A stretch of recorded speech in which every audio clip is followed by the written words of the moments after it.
Apa kabar pemirsa dimanapun Anda berada, berjumpa lagi dalam program TVR 17 bersama saya Zia Ulbar.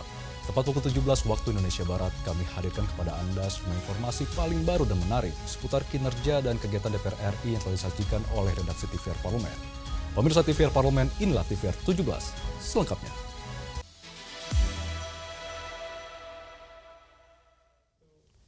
Komisi 6 DPR RI menilai PT Pelindo telah berhasil untuk memberikan pelayanan secara optimal bagi para pemudik di Pelabuhan Makassar.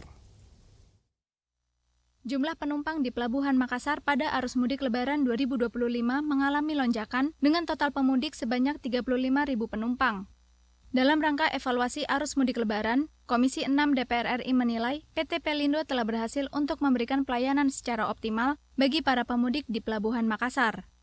Wakil Ketua Komisi 6 DPR RI Nurdin Halid menyampaikan, overkapasitas penumpang di pelabuhan saat arus mudik harus terus dievaluasi. Terdapat beberapa masukan terkait penertiban di pelabuhan saat kapal bersandar yang berpotensi mengganggu aktivitas nelayan.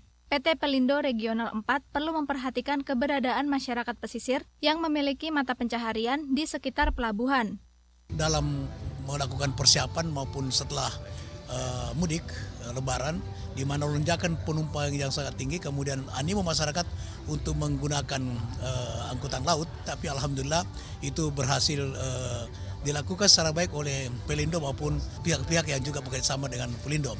Nah, hanya saja ada satu hal yang kita menjadi sorotan di Sulawesi Selatan ini adalah kinerja di pelabuhan.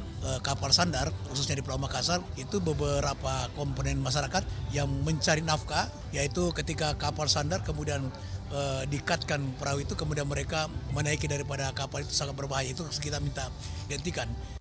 Lebih lanjut, Nurdin Halid menjelaskan, ketika memasuki arus mudik dan balik Idul Fitri, perlu adanya peralihan antara pelabuhan bongkar muat dengan penumpang.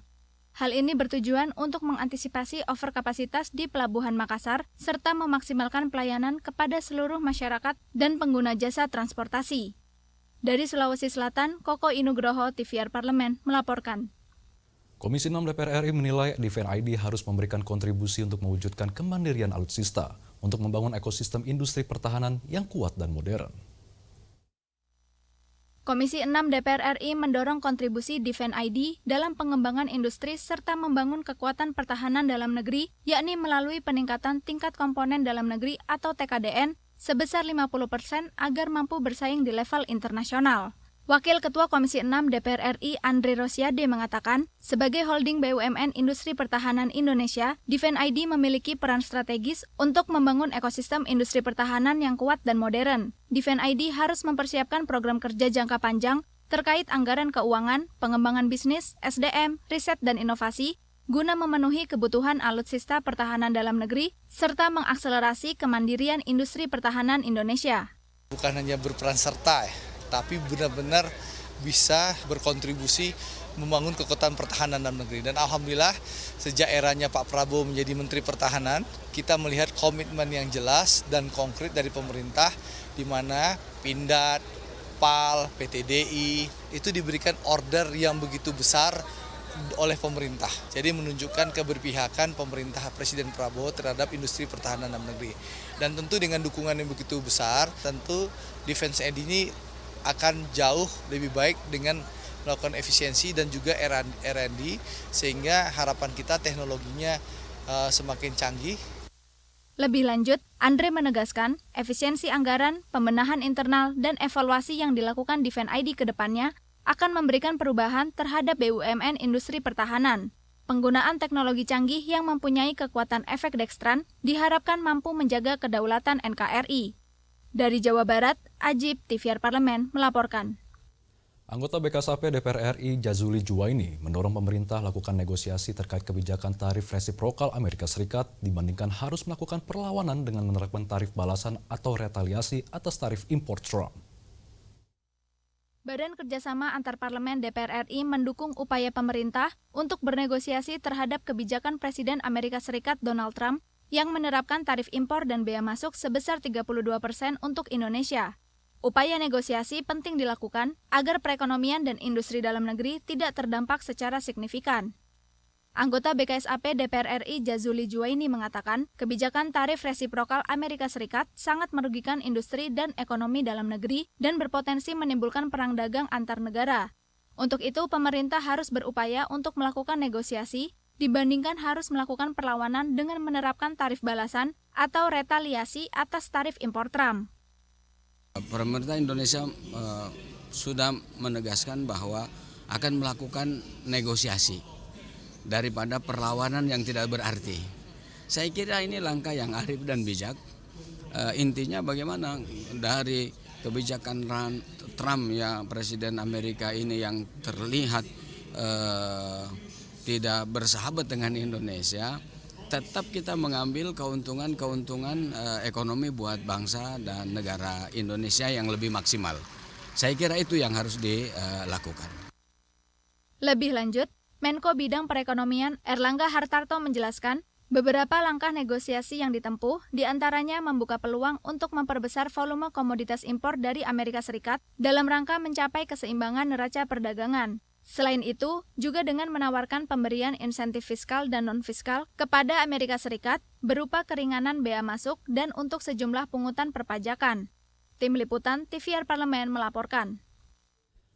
Pembaharuan Kitab Undang-Undang Hukum Acara Pidana atau KUHAP penting dilakukan untuk menyesuaikan dengan perkembangan masyarakat Indonesia yang menjunjung nilai demokrasi. Ada 7 poin penting yang diatur dalam revisi KUHAP. Kewenangan aparat penegak hukum tidak berubah.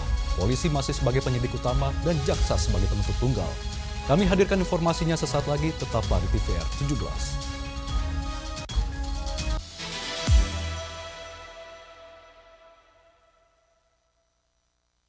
Kita sambut kemenangan setelah sebulan penuh berpuasa dengan hati yang bersih dan saling memaafkan. Semoga Allah Subhanahu wa Ta'ala senantiasa memberikan rahmat-Nya kepada kita semua dan kita dapat kembali ke fitrah sebagai pribadi yang lebih baik. Saya mewakili seluruh karyawan Sekretariat Jenderal DPR RI mengucapkan Selamat Hari Raya Idul Fitri 1446 Hijriah, minal aizin wal faizin, mohon maaf lahir dan batin.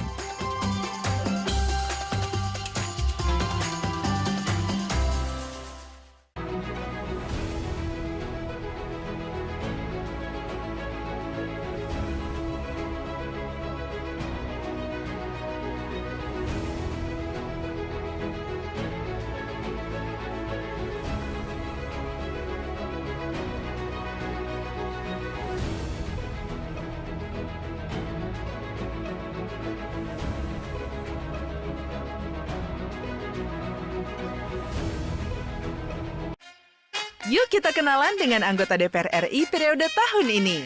Dari depan kursi, di balik kursi, gini, di balik kursi. Aku ingin menjadi sesuatu yang mungkin bisa kau rindu. Acap kahiji, rukun sakabehna, gitulah pokok nama. Semakin penasaran kan bagaimana kiprah karir politiknya? Hanya di TVR Parlemen.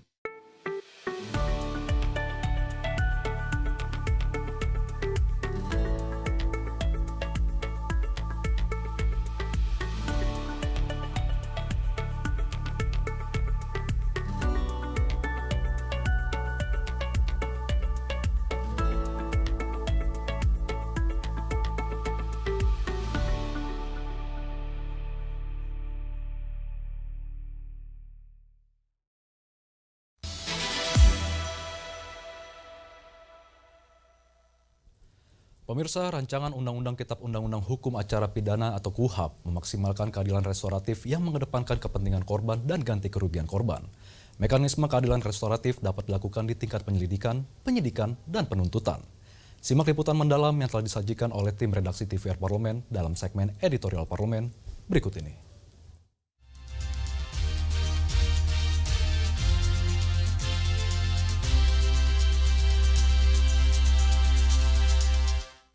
Seluruh prosedur penanganan pidana, mulai dari penyelidikan, penyidikan, penuntutan, hingga pelaksanaan putusan hakim telah diatur dalam Kitab Undang-Undang Hukum Acara Pidana atau KUHAP. Namun KUHAP yang saat ini berlaku di Indonesia masih mengacu pada Undang-Undang Nomor 8 Tahun 1981. Undang-undang yang berusia 44 tahun ini dianggap masih memuat aturan peninggalan dari masa kolonial Belanda. Disinilah letak urgensi dari revisi Undang-Undang KUHAP. Pembaruan KUHAP penting dilakukan untuk menyesuaikan dengan perkembangan masyarakat Indonesia yang menjunjung nilai demokrasi. RUU KUHAP merupakan inisiatif DPR yang masuk dalam program legislasi nasional. Komisi 3 DPR RI bahkan menargetkan revisi KUHAP selesai pada tahun ini. Yang paling penting mungkin bagaimana kita berpihak kepada masyarakat lebih dan juga bagaimana hukum ini terlihat jelas di mata masyarakat. Jangan sampai ada ketidakjelasan hukum, ketidakpastian hukum itu yang masih terbawa kemana-mana. Komitmennya adalah kita target bagaimana tahun 2026 semoga sudah bisa diterapkan dan kita target di masa sidang ini sudah jelas secara data seluruhnya di revisi KUHAP ini. Komisi 3 DPR RI telah menyusun draft rancangan undang-undang tentang perubahan atas Undang-Undang Nomor 8 Tahun 1981 tentang hukum acara pidana. Selanjutnya, pembahasan akan melibatkan panitia kerja RUU KUHAP dengan pemerintah. Setidaknya ada 7 poin penting yang diatur dalam revisi KUHAP.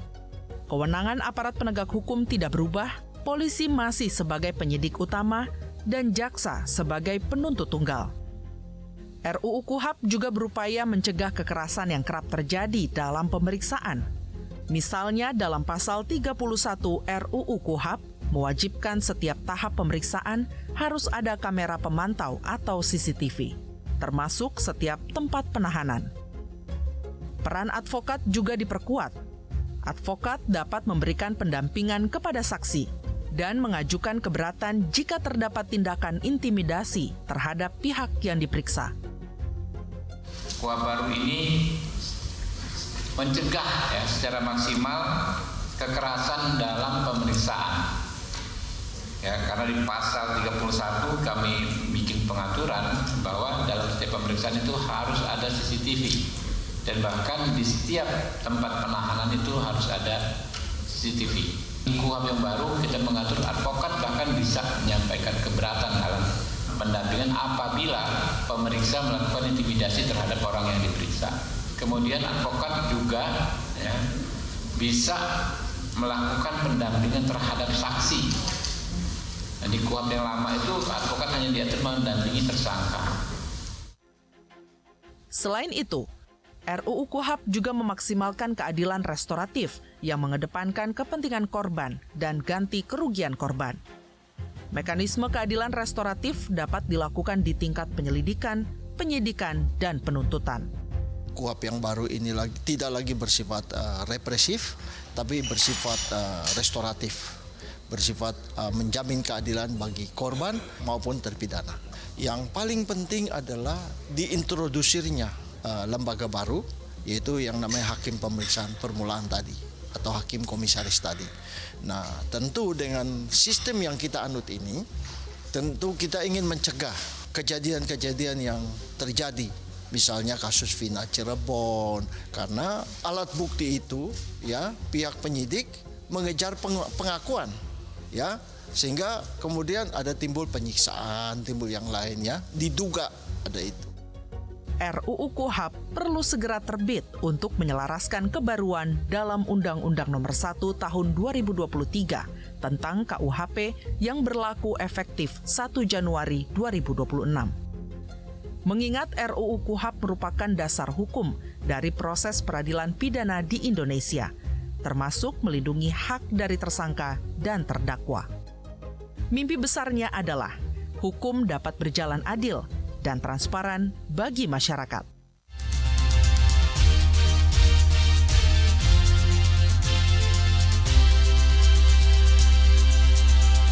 DPR RI menunjukkan komitmen kuat dalam diplomasi parlemen dengan menghadiri sidang IPU ke-150 di Tashkent, Uzbekistan. Informasi selengkapnya kami hadirkan sesaat lagi, tetaplah di TVR 17.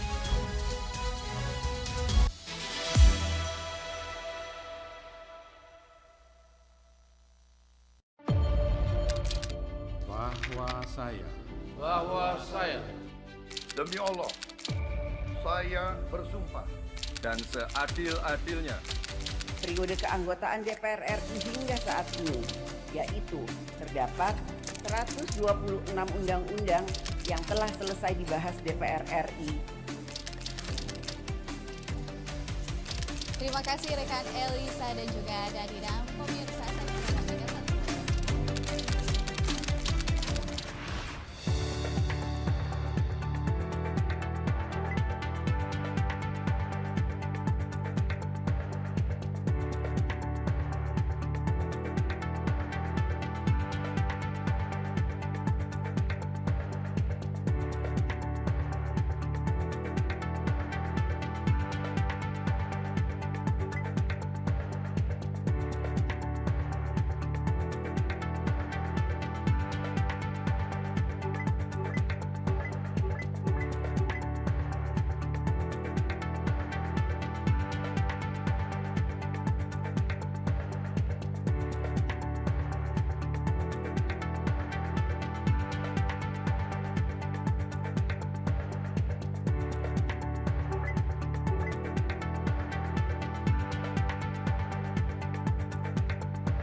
Anda kembali di TVR 17.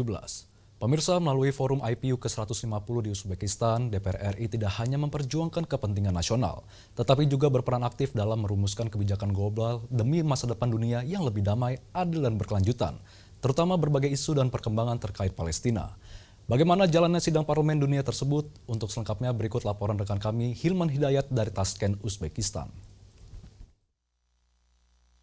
Ya pemirsa, saat ini saya sedang berada di kota Tashkent, Uzbekistan, tepatnya di sidang IPU ke-150. Dapat saya laporkan dari Tashkent, Uzbekistan, bahwa saat ini isu yang dibawa oleh delegasi dari Indonesia itu telah menjadi adopsi atau resolusi yang diambil atas kesepakatan bersama terkait dengan yang pertama adalah pembangunan berkelanjutan atau SDGs yang memang memperhatikan negara-negara bekas konflik.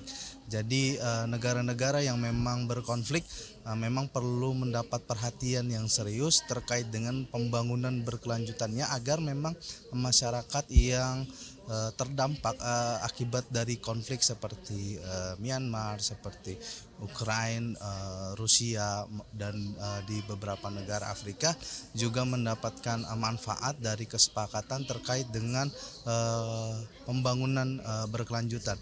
Dan yang kedua adalah resolusi penting yang memang sejak awal dibawa oleh delegasi Indonesia, BKSAP DPR RI terkait dengan resolusi Two-State Palestine.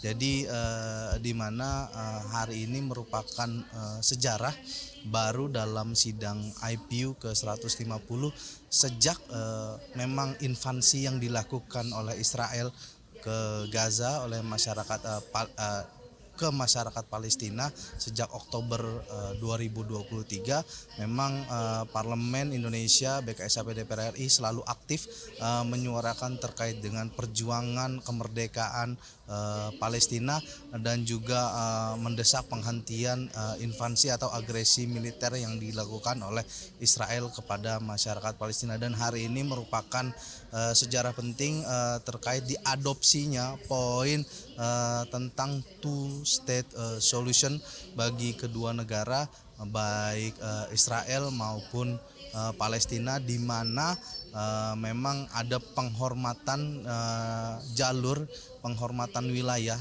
yang dilakukan oleh Palestina dan wilayah juga Israel.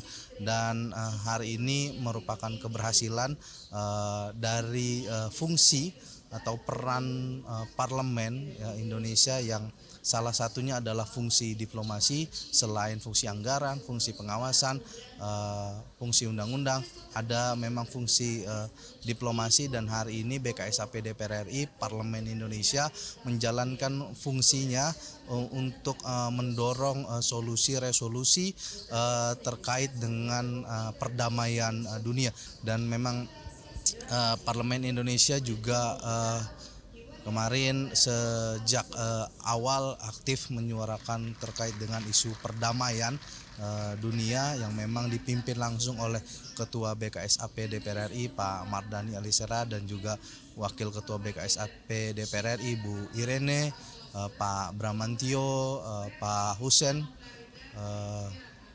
Pak Rafindra, dan juga beberapa anggota Bu Andina, Bu Trinovi, Pak Fatih, dan Jajuli Juwaini dari fraksi Partai PKS. Jadi memang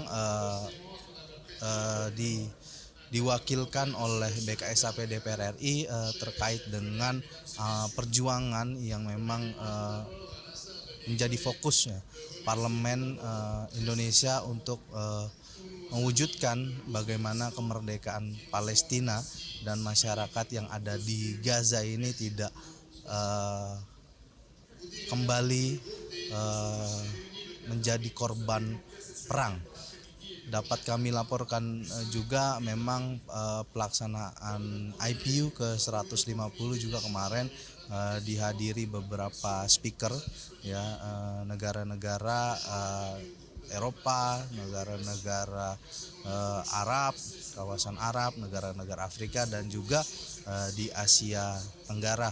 Di Asia Tenggara sendiri juga kita lihat hadir Thailand, Filipina, Malaysia, dan juga negara-negara Jazirah Arab seperti Oman, Jordan, Uni Emirat Arab, Arab Saudi, dan lain-lain, dan juga beberapa negara Eropa pun telah hadir di sidang IPU ke-150. Selain memang memperjuangkan kemerdekaan, perdamaian dunia yang ada di sidang IPU 150, delegasi Indonesia juga melakukan banyak pertemuan bilateral meeting seperti bilateral meeting dengan Parlemen Swedia, Parlemen Turki, Parlemen India, Parlemen Oman, Parlemen Armenia, dan bahkan Parlemen Myanmar untuk bagaimana membicarakan dan penguatan terkait dengan hubungan bilateral antar kedua negara, di mana Indonesia selalu berkomitmen menjadi motor atau menjadi negosiator perdamaian ketika memang ada negara-negara yang sedang berkonflik, dan khususnya Indonesia membawa misi untuk meningkatkan kesejahteraan ekonomi masyarakat melalui bagaimana penguatan perdagangan, pendidikan maupun sektor sosial. Itu pemirsa yang dapat saya laporkan dari kota Tashkent, Uzbekistan. Terima kasih. Selanjutnya pemirsa, apa saja yang menjadi sorotan di media online nasional pada hari ini? Usai jeda, tetaplah di TVR 17.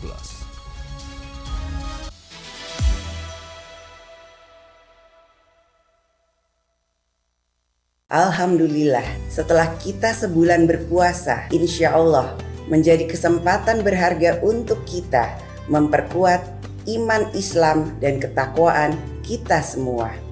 Kini kemenangan sudah tiba, saatnya kita mempererat lagi tali silaturahmi. Selamat Hari Raya Idul Fitri 1446 Hijriah. Minal aidin wal faizin, mohon maaf lahir dan batin. Bapak Ibu ini kan orang-orang pintar setaunya saya di Kemendikbud. Hakim yang memutuskan vonis bebas mereka sakit semua. Kalau memang ada yang terlibat, langsung pecat Pak, langsung beri sanksi. Usulkan.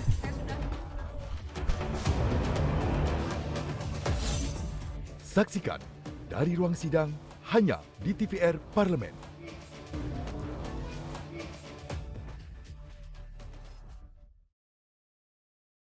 Allahu Akbar, Allahu Akbar, Allah. Di langit malam yang syahdu, gema takbir berkumandang, membawa cahaya kemenangan bagi hati yang kembali suci. Seperti lentera yang menerangi malam, Idul Fitri hadir membawa cahaya kedamaian, menghapus kelam dengan kasih dan maaf. Di hari yang fitri ini, mari kita buka lembaran baru dengan hati yang tulus dan jiwa yang bersih. Selamat Hari Raya Idul Fitri. Minal aidin wal faizin, mohon maaf lahir dan batin.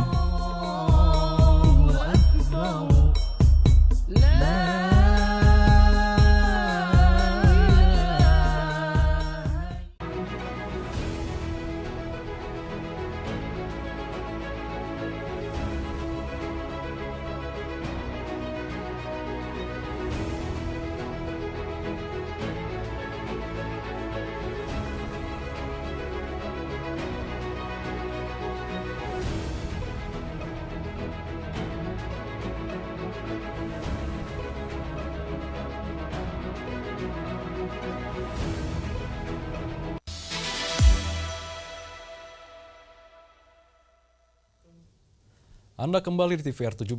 Pemirsa, kali ini kita masuk ke segmen media online nasional. Mari kita simak isu apa saja yang menjadi sorotan media serta tanggapan dari sejumlah anggota Dewan bersama rekan kami, Rini Reski.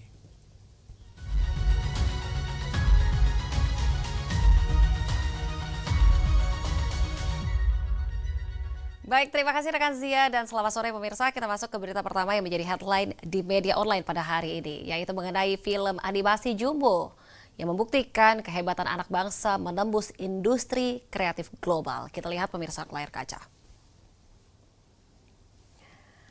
Baik, di sini sebuah kabar membanggakan kembali hadir dari industri perfilman tanah air Indonesia. Kali ini sorotan tertuju pada sebuah film animasi karya anak bangsa, yaitu Jumbo, yang mencatat sejarah dengan menembus lebih dari 1 juta penonton di bioskop. Tentunya pemirsa, prestasi ini mendapat apresiasi tinggi dari Novita Hardini, anggota Komisi 7 DPR RI ini pemirsa, yang menyebutkan keberhasilan ini sebagai kebanggaan nasional dan juga tonggak penting industri perfilman kreatif Indonesia. Film Jumbo hadir dengan visual yang memukau, cerita yang hangat dan juga karakter-karakter yang menggemaskan. Dan Novita juga mengatakan Jumbo bukan sekedar film anak-anak, melainkan juga simbol dari kekuatan kreatif dan juga semangat gotong royong anak bangsa. Karena produksinya melibatkan banyak kreator. Di sini juga pemirsa, Novita menekankan film Jumbo mencerminkan potensi industri perfilman kreatif Indonesia yang terus berkembang pesat. Tentunya apresiasi untuk film Jumbo juga didapat dari Wakil Ketua DPR RI, yaitu Supmi Dasko Ahmad. Dan Dasko mengajak semua pihak untuk senantiasa mendukung industri perfilman Indonesia. Ia meyakini dukungan tersebut diperlukan agar karya-karya anak bangsa bisa dinikmati oleh sebanyak mungkin orang. Kita akan beralih ke berita selanjutnya yang juga menjadi headline di media online pada hari ini. Komisi 10 meminta intervensi cepat atasi 400 siswa yang belum bisa membaca di Buleleng. Kita lihat kembali di layar kaca. Baik, di sini Ketua Komisi 10 DPR RI yaitu Hetiva Saifudian menyampaikan keprihatinan mendalam atas temuan Dewan Pendidikan Kabupaten Buleleng, Bali, bahwa lebih dari 400 siswa tingkat SMP belum mampu membaca dan juga mengeja. Menurutnya, kondisi ini adalah tanda peringatan serius bagi seluruh pemangku kepentingan pendidikan dan juga menegaskan perlunya intervensi cepat serta strategi pembelajaran yang lebih berpihak pada kebutuhan siswa. Tentunya pemirsa, berdasarkan data yang dihimpun oleh Dewan Pendidikan bersama Dinas Pendidikan, Pemuda dan Olahraga atau Dikpora Buleleng, terdapat lebih dari 400 siswa yang masih kesulitan dalam membaca dan juga mengeja. Bahkan belum bisa membaca sama sekali. Kondisi tersebut tentunya disebabkan oleh berbagai faktor. Selain faktor kurikulum dan juga metode pengajaran, perlu dilakukan evaluasi terhadap kinerja satuan pendidikan, terutama di wilayah dengan capaian literasi rendah. Dan sebagai Ketua Komisi 10 DPR RI, Hetifah menegaskan komitmennya untuk terus mendukung dan juga mendorong kolaborasi lintas sektor dan mendukung kebijakan percepatan literasi yang menjangkau langsung ke sekolah-sekolah dengan kebutuhan khusus. Baik, itu tadi headline di media online pada hari ini yang saya sampaikan terkait dengan film animasi Jumbo yang membuktikan kehebatan anak bangsa menembus industri kreatif global. Serta Komisi 10 DPR RI meminta intervensi cepat atasi 400 siswa yang belum bisa membaca di Buleleng. Sekian dari saya, Rina Reski, kembali ke rekan Zia. Terima kasih, selamat sore.